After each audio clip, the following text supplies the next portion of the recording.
That's £4.6, I'll make that. Thanks, mate. That's so tight. I'm Dean Macy, and I love fishing. Oh, yeah. Well done. Oh, yeah, baby. Join me as I take my pro angler pals on some fishy adventures.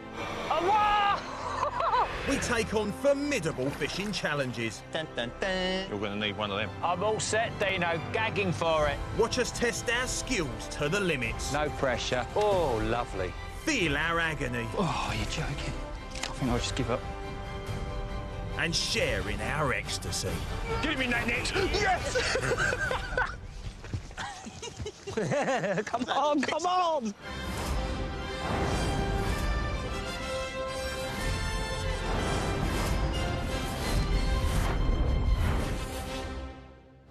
For this show, things are getting competitive. We had headed to Cornwall in a venue that is steeped in match angling pedigree, a place simply known as Ουάιτ Εικερς. This is quite frankly one of the match fishing meccas in the UK. Hundreds of thousands of men and women across the entire world spend days, weeks, even months preparing for these big matches. Some people call it an addiction, for others it's just a way of life. Whatever it is, we've got 4 of the very best here over the next 2 days going head to head against each other. Right, here we go. Let's meet the All-Stars. First up, Steve Ringer, a match fishing world champion, arguably the best in the business. Adam Rooney, an England international from the feeder team, a master on the match scene. Pem Wrighting, a regular winner in competitions across the UK and former international. And finally, Paul Holland, the resident cheeky chappie who's a match fishing master and lives for the competition. Adam will be paired with Pem and Steve with Paul, whilst I will be playing commentator and picking their brains for tips. Gents, welcome to Following Lake. Ad, you've all fished this place before. We've got a lot of experience here. What sort of action can we expect? Well, it's a great lake for match fishing. It's full of everything. The main species and probably the main target will be carp and skimmer bream. But there's everything else in here as well. There's plenty of roach, perch, there's even barbel, so it should be good. Good lad. Steve, you've all fished together and against each other in the past. How close is it going to be and how much do you want this? I can't see it being very close, but I definitely want it. You know, I mean, Pem's steady away, but Adam's been struggling of late, so I feel Pem's going to be on his own. But I've got Paul, you know what I mean, so I'm confident. The fighting talk started already. You guys go and get your gear sorted. We'll start in 45 minutes. This, ladies and gents, is a battle to the death. To tackle this competition, one angler from each team will be using a pole, the other a rod and line. Poles are made up of multiple carbon sections which can be extended to fish quickly and effectively. It uses lengths of elastic to absorb and control the fish, and the floats are used as bite indication. For rod and line, Pem and Paul would be using a range of tactics, including bomb fishing. The boys would attach the weight onto the line to allow them to fish at range with a single bait on the bottom. Bait-wise, a range was available, including bread, corn, maggots, hemp and meat. Best of luck, chaps. OK, guys, the rules are every king carp and barbel will be weighed in individually. All other silverfish will be added to the keep net, and then at the end of the day, we'll add all the totals up and put them together. Guys, 3 hours of blood, sweat and quite possibly tears, all in. My message for the other team was that they're going to have to up it. We're the favourites and they're going to have to take us down. Pairs match against pair of undateables. Really looking forward to getting stuck into it. Let the best team win.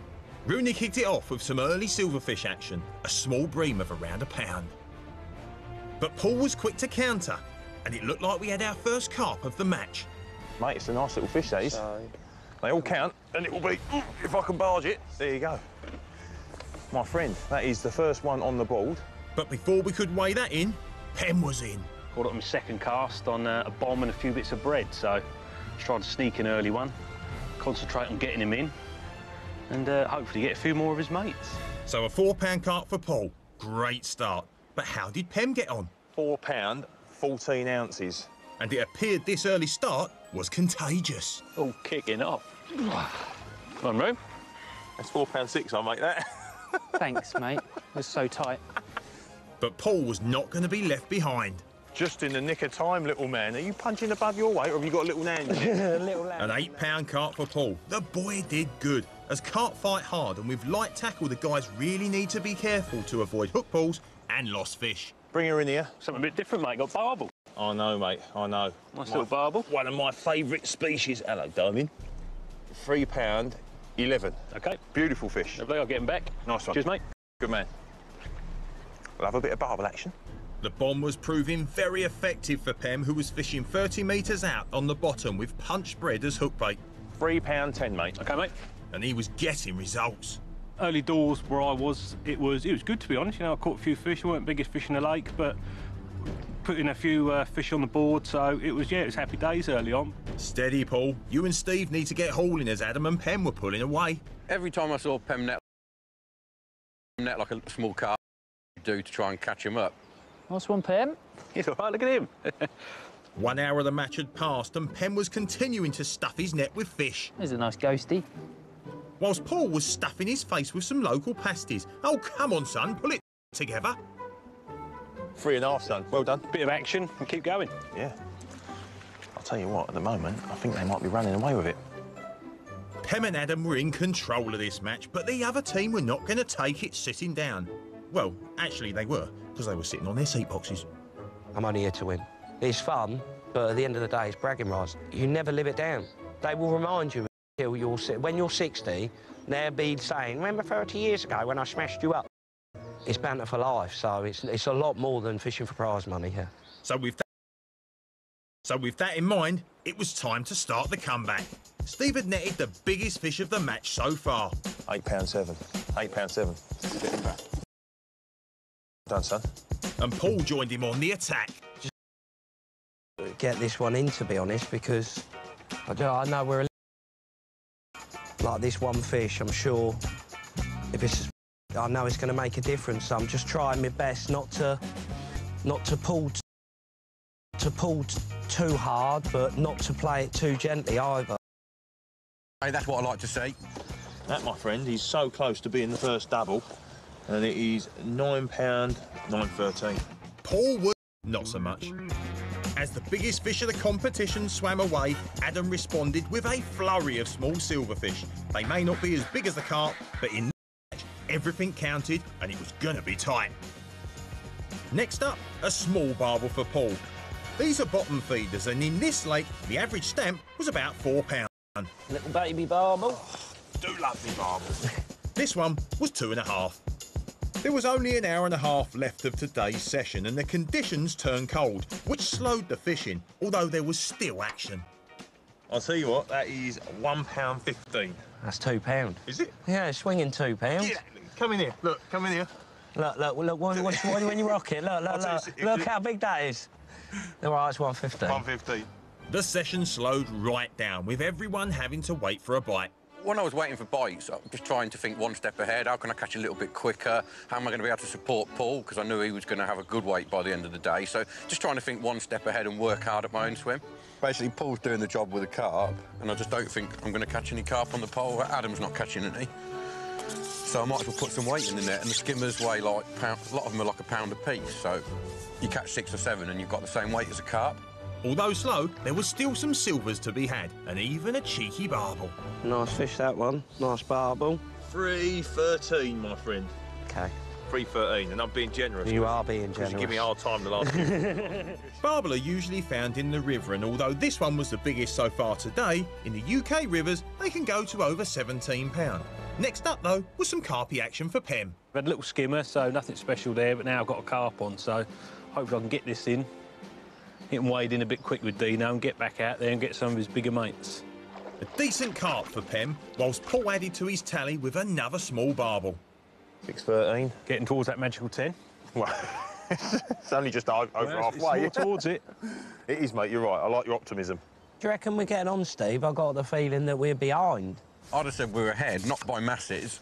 Probably maybe £10, which is nothing really. It's one fish, so pull your finger out and catch a couple more. And whilst the other team could only watch, Paul rose to the challenge and Steve supported him with some delicate pole work. Skimmer bream are juvenile bream, and if you can get amongst a big shoal of them, you can amass a big weight just like Steve.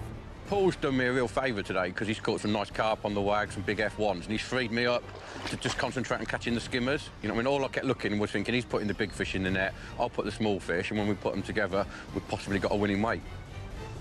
How are you getting on? It's like the North Sea down here. About as many carp in it as the North Sea down here as well. Very slow. We need to play catch. Time will tell.